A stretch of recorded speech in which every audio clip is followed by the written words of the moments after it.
भाभी हो तो ऐसी। काव्या के पिता नहीं थे, लेकिन बड़े भाई ने उसे पढ़ाया लिखाया। भाभी भी सोनल को बेटी की ही तरह रखती। लेकिन एक दिन, अरे प्रतीक बेटा, तुम्हारी बहन को एक लड़का पसंद है। उसके घर वालों ने हमें मिलने बुलाया है। अ, ठीक है माँ, शाम को ऑफिस से जल्दी आ जाऊंगा। सभी लड़के वालों के घर जाते हैं, जहां काव्या की भाभी घर देखकर, अरे माँ, काव्या ने तो बड़े घर का लड़का पटाया है। वाह, क्या शानो शौकत, नौकर चाकर, गाड़ियां तो इतनी है कि पूछो मत। और एक ही कॉलोनी में चार चार घर। माँ जी, आपकी बेटी के तो मजे हैं। काव्या के होने वाले ससुर कहते हैं, देखिए, मेरे बेटे के लिए तो एक से बढ़कर एक रिश्ते आ रहे थे, लेकिन वो है कि काव्या से ही शादी करना चाहता है। देखिए, मेरे पति नहीं है, जो है वो बेटा ही है। तो आप इसी से बात करिए, जो भी लेन देन करना है। नहीं नहीं, भगवान का दिया सब है हमारे पास। आप लोग बस संस्कारी बहू दे दीजिए। घर आकर सब काव्या को बधाई देते हैं। काव्या की माँ, देख काव्या, हमारे पास इतना तो नहीं कि हम तेरी शादी में खुला खर्च करें। तेरे ससुर भी ज्यादा डिमांड नहीं कर रहे हैं।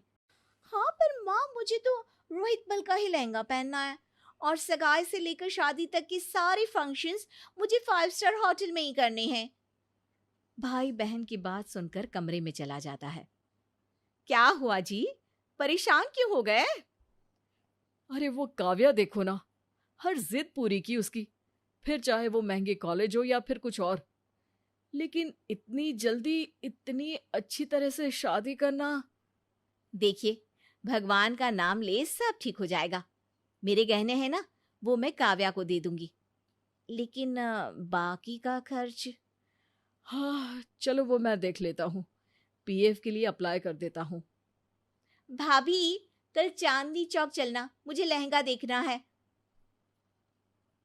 हाँ दिव्या, ले जाना इसे। और सुन, 8,000 से ज्यादा का लहंगा ना लेना काव्या। हाँ हाँ माँ। लेकिन बाजार में काव्या को तो इतने में कोई लहंगा पसंद नहीं आता। अरे भैया, वो वाला दिखाओ ना। और वो तो 25,000 का है बहन जी। अच्छा दिखाओ तो, दिखाने के भी पैसे लगते हैं क्या? काव्या लहंगे की चुन्नी सर पर डालती है और उसे लहंगा पसंद आ जाता है। काश मैं ये लहंगा ले पाती। दिव्या अपनी ननद को वो लहंगा दिला देती है।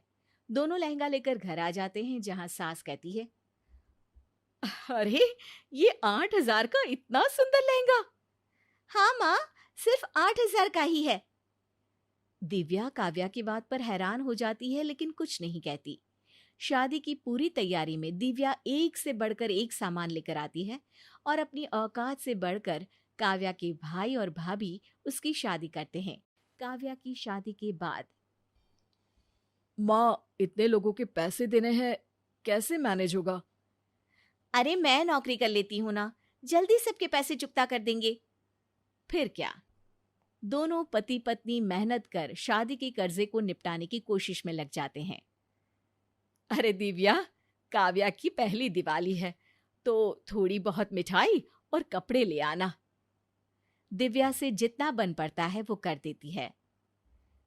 सास सारा सामान लेकर काव्या को दे आती है, लेकिन अगले दिन, अरे माँ, ये भाभी तो बड़ी कंजूस है। क्या कपड़े लेकर आई है? थोड़ा पैसा ज्यादा लगाकर अच्छी साड़ी ले आती। और समझ नहीं आता तो सीधे पैसे दे दिया करो ना। दिव्या, काव्या का पहला करवा चौथ है, तो 10,000 दिया ना। माँ जी, 10 हजार जुटाना काफी मुश्किल होगा। मैं 1 हजार तक का सूट और 1 हजार रुपए की मिठाई देकर आती हूँ। अरे नहीं नहीं, पिछली बार भी तूने बेइज्जती की थी। अरे पहला साल ही तो देना है, फिर तो कुछ ना दो तो भी चलेगा। ऐसे कैसे कुछ ना दो माँ जी? और फिर करवा चौथ तो हमारा भी है। सास की जिद के सामने दिव्या ऑफिस से एडवांस लेकर सास को पैसे दे देती है और सास उसे बेटी को दे आती है। अरे दिव्या, इस साल करवा चौथ में तू मुझे क्या दे रही है? हाँ माँ, जो आप कहे। देख, मुझे तो पश्मीना का सूट चाहिए। दिव्या पास की दुकान से उधारी में सूट लेकर सास को दे देती है और फिर करवा चौथ की शाम दिव्या का पति। अरे दिव्या, तुमने अपने लिए कुछ नहीं लिया? अरे ये साड़ी नई ही तो है, 2 बार ही पहनी है। फिर इतनी भारी साड़ियां तो ऐसे त्योहार में ही पहनी जाती है ना। पति दिव्या की तरफ प्यार से देखता है। एक दिन ननद घर आ जाती है। अरे भाभी, क्या बात है? मेरे जाने के बाद आपने तो मेरी अलमारी में कब्जा ही कर लिया है। हाँ दिव्या, बस ऑफिस जाना होता है तो रोज नए कपड़े कहाँ से लाऊं? तुम्हारे कपड़े ही पहन कर जाती हूँ। हाँ हाँ, पहन लो कुछ दिन। वैसे भी मैं ले जा रही हूँ इस बार अपने सारे कपड़े। अरे लेकिन तेरे ससुराल में तो सिर्फ साड़ी ही पहनते हैं ना, तू ये सूट का क्या करेगी? अरे वो तो जब सास ससुर गांव जाएंगे तब पहन लूंगी ना। काव्या अपने सारे कपड़े लेकर ससुराल जाने की तैयारी कर रही होती है कि तभी सास दिव्या से कहती है। अरे दिव्या, काव्या को कुछ देना होगा, पहली बार मायके से ससुराल जा रही है। कायदे से तो उसके पूरे घर को कपड़े देने की प्रथा है, लेकिन चलो अब तुम लोग नहीं कर सकते तो। दिव्या अंदर जाती है और अलमारी से वो साड़ी निकाल कर लाती है जो कभी उसके पति ने उसे गिफ्ट की थी। माँ जी, ये नई कोरी साड़ी है, ये आप काव्या को दे दीजिए। नहीं नहीं, इस बार तो मेरे पति के भी कपड़े दो। मेरे ससुराल में प्रथा है कि दोनों के कपड़े आते हैं। लेकिन इस बार दिव्या काव्या की मांग को पूरा नहीं कर पाती है, जिसके बाद काव्या दिव्या को गुस्से में कह देती है। भाभी, बुरा नहीं मानना, एक बात करनी है। बोलो ना काव्या, बुरा क्यों मानूंगी? क्या बात है, क्या हुआ? आप लोगों को तो समाज का कोई डर ही नहीं है। ननद आई है तो उसकी सेवा करे, उसे गिफ्ट्स दे, पैसे दे। आप तो सिर्फ खुद पर खर्चा करना जानती है। अरे पापा होते तो मुझे आप लोगों की जरूरत ही नहीं पड़ती। काव्या की बात सुनकर दिव्या को रोना आ जाता है। वो सीधे अपने कमरे में चली जाती है, लेकिन तभी वहां दिव्या का पति आ जाता है। वो सारी बात समझ चुका होता है।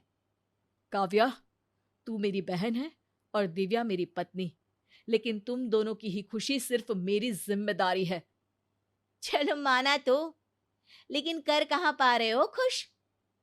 देख बेटा, ननद भाभी की बात है, तू जा आराम कर।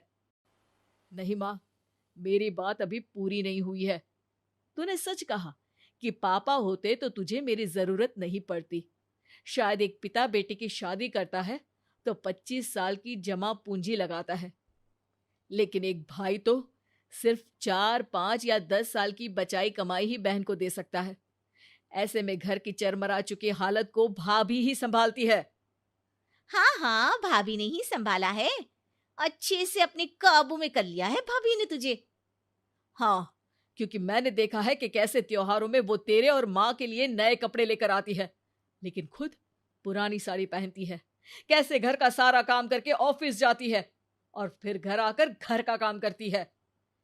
बेटा बोलता चला जाता है और फिर काव्या की आंख भर आती है। भाई, मुझे माफ कर दो। तुमने और भाभी ने तो वो जिम्मेदारी को निभाया है जो माँ और पापा को करना था। बावजूद इसके मैं मुझे माफ कर दो भाभी।